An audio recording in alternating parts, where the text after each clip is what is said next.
Hi, this is Martin Brennand, Product Manager for Imagineer Systems. The Mocha product series is used extensively throughout the industry for planar motion tracking, rotoscoping and visual effects. With Mocha version 3, we introduce a greatly improved workflow as well as some completely new tools. In this video, I'm going to cover all of the significant features found in Mocha version 3. For more information, you can also refer to the Mocha version 3 documentation and our video tutorial section on the website.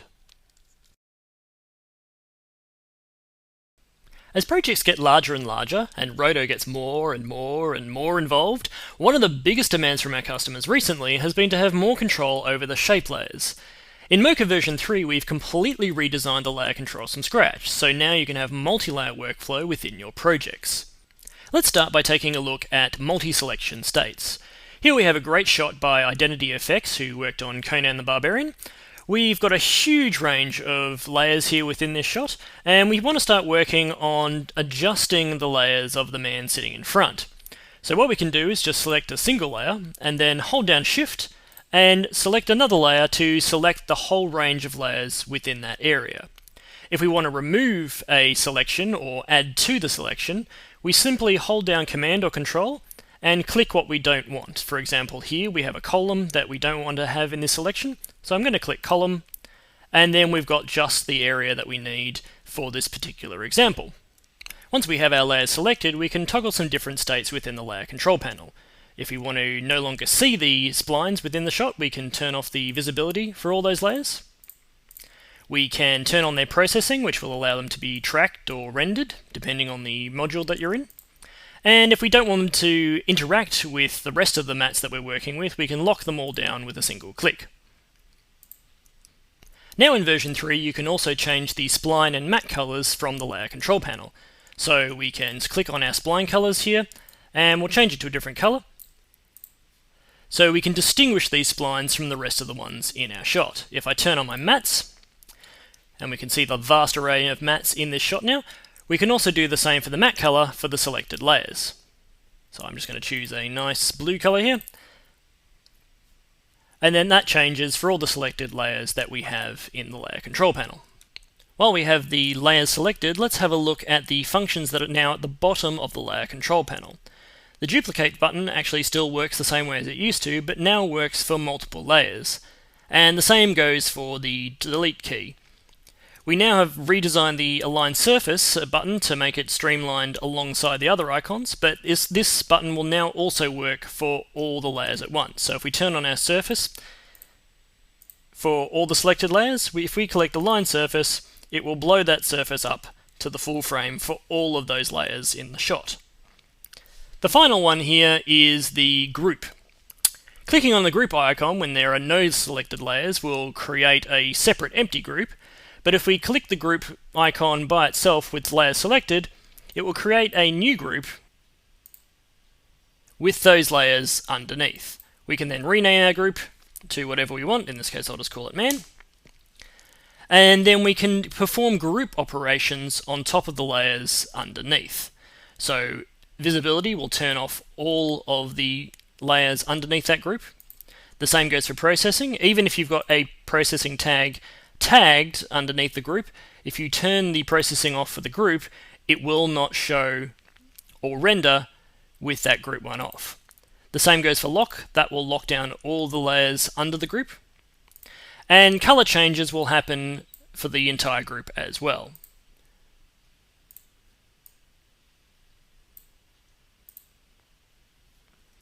Finally, if you want to keep it simple and don't like all of these extra icons cluttering up your view, you can now right-click the headers of any view and turn that particular column off. So if we want to hide the colors, the lock, and the processing, we can just have the visibility there. We can even hide the visibility and just keep the names. This means you can set up the layout the way you like inside the columns now and not just the individual floating palettes. If you want to get it back, we can go back to default view, or we can go in and choose particular ones from the checkboxes here. So we can turn off processing or view, or we can show all columns. The new transform tool is a feature to help you get better control over manipulating individual and multiple splines. We can turn it on and off from the view control panel here, and it provides this white box around the splines in your shot. If you hover your cursor close to one of the corners, you are able to rotate those splines. We can scale from the corners. We can also scale from individual sides. If we hold down Alt, it will scale from the center. And if we hold down Shift, it will scale uniformly. If we obviously hold down Alt and Shift, it will scale from the center and uniformly. This means when we actually do things like duplicating layers, we can move things across easily, and then if we hold down the Alt key, we can quickly flip that around, and then rotate it back into position where we need it. If we hold down Command or Control and handle one of the corners, we're also able to do a skew distort to manipulate splines all at once. So if I select both of these splines, I can use skew distort on both the layers, or use scale, or rotate, and of course position.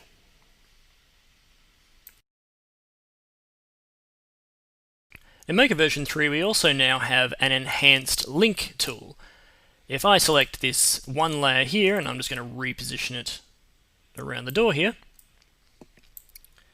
like so, I can now select this layer and come up to my link attach tool and just drag that point to the other layer, and it will snap into place. Now previously this used to just snap to that point and then you would have to animate it, but now it actually links to those points and stays attached. If we ever want to get rid of them, we can come down to our point and say break constraint, and it will pop back to where it belonged in the first place. So I guess I'm here, break constraint, like so. This is very useful for building up a quick linked series of mats for very complicated roto, but also very important for lining up quarters when you want to do removes from different planes. So for example, if I was to draw a wall spline here, so down to the bottom here, and we'll sync that up. If I wanted to actually remove something that was in front of this wall, I could draw another shape along the edge here to do my removal for the floor, and then just use the link tool to attach into those corners so that there were no gaps, and the remove is a lot cleaner for this plane and for this plane. To help make things easier to move around, we've now introduced layer and spline nudging with the arrow tools. So we can see here that a foot is being thrown off the screen here, and we need to just quickly nudge a few pixels where this blur is coming out. So I can select an individual point here, and just using the arrow keys I can now nudge that into position. I can hold down the Shift key to jump further pixels, or we can just use one pixel by going up, down, left or right. If you have a numeric keypad, you can also go up in diagonals and down. The same goes for layers, so if I deselect my point, I can move the whole layer with the up, down, left, right tools, or I can select it for a few here, and then they will work for the nudge tool as well. So you don't have to keep on dragging your mouse to the top of the viewer all the time, we've also added in some view control shortcuts. So holding down the Alt key, you've got 1 to turn on and off the mats, you've got 2 to turn on the color mats, you've got Alt 4 to turn off all the layer splines. We've got number 5 to turn on and off the tangents, so can hide the tangents away. We've got Alt and 6, which turns on and off the surface. We've got Alt 7, which turns on and off the grid. And we've got 8, so if I select a point here, if I do Alt 8, it will turn on and off the zoom windows. We also finally have the backdash key, and this is different on almost every keyboard that I've encountered, but the backdash key will hide all of the layers in the shot. So this is normally above the tab key, it usually also has the tilde on it, but it is different depending on your keyboard.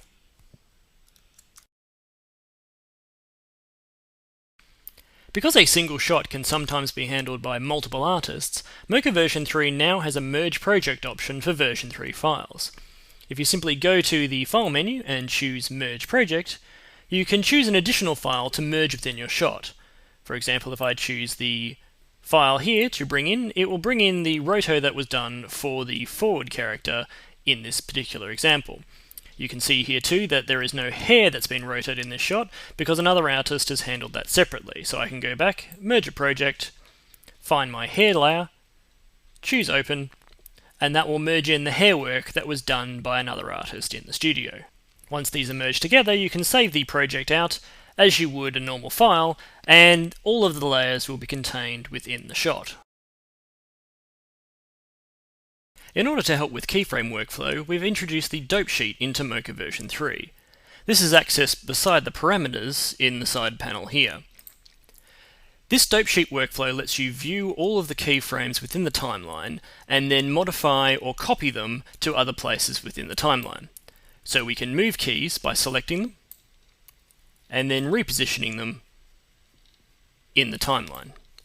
We can also choose, for example, say the spline here, look for our spline layers, and see the individual control points for those splines. We can then just simply copy using Command C or Control C, and paste elsewhere in the timeline at the playhead.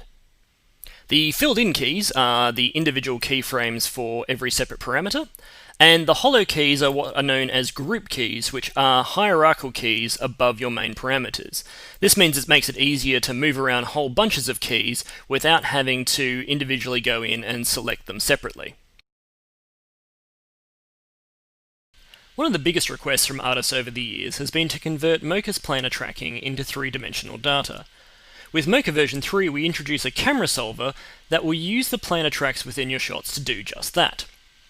The Mocha camera solver is very different from standard 3D trackers in that we are solving for a plane of information rather than feature points. We still utilize the same planar tracking methods you're used to in Mocha, which means you get a very solid tracking data to work with. To solve a camera in Mocha, you track planes the way you normally would, but you keep in mind how the camera is moving through the shot.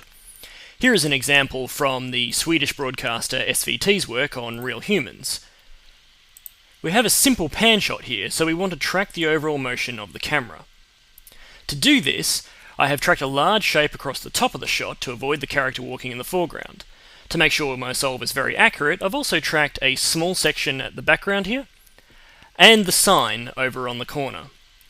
More planes in general means better solves, but you can usually keep shots like this to a bare minimum of tracks. Once we have our tracks, we can select all of the layers that we want to use for the solve, and then come down to our camera solver to do the rest of the work. First of all, we need to choose the type of camera that we want to use for the solve. We can either leave it at auto and let Mocha guess the type of camera it is, or we can choose one of the options under the camera drop-down.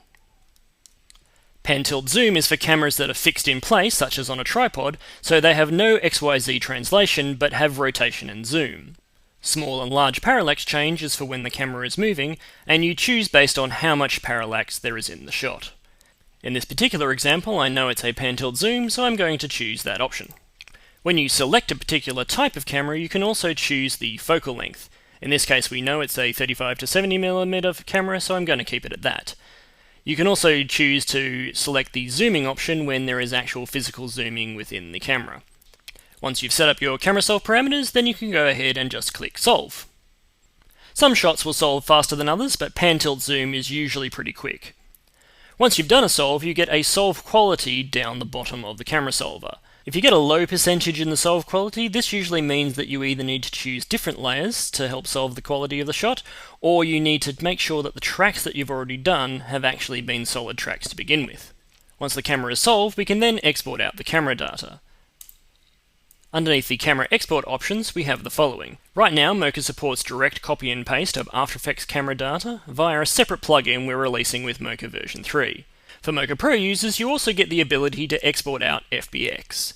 Because FBX is a fairly wild beast, we've added separate support for general FBX, which loads into programs such as Maya and Cinema 4D, and a different export for Nuke, which interprets FBX files just slightly differently. Here you can see the shot we solved inside Mocha pasted into After Effects.